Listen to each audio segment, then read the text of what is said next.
Hoy kaibigan, bilisan mo! Parating ng mga mangangaso! Biglang nagtakbuhan ng mga hayop nang marinig nila ang salitang mangangaso. Pero hindi nagpatinag ang daga. Sa wakas ay nasira ang lambat at nalaglag ang leon. Halika, umakyat ka sa likuran ko. Umalis na tayo dito.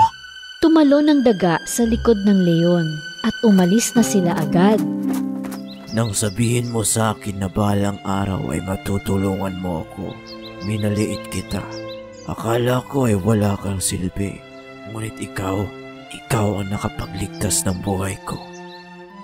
Salamat. Kasiyahan ko po ang paglingkuran ka. Hindi mo na kailangang matakot sa akin. Sa katunayan, hindi mo na kailangan matakot sa kahit ano dahil isa kang matapang na daga. Kung ako ang hari ng gubat, mula ngayon, ikaw ang matapang na prinsipe.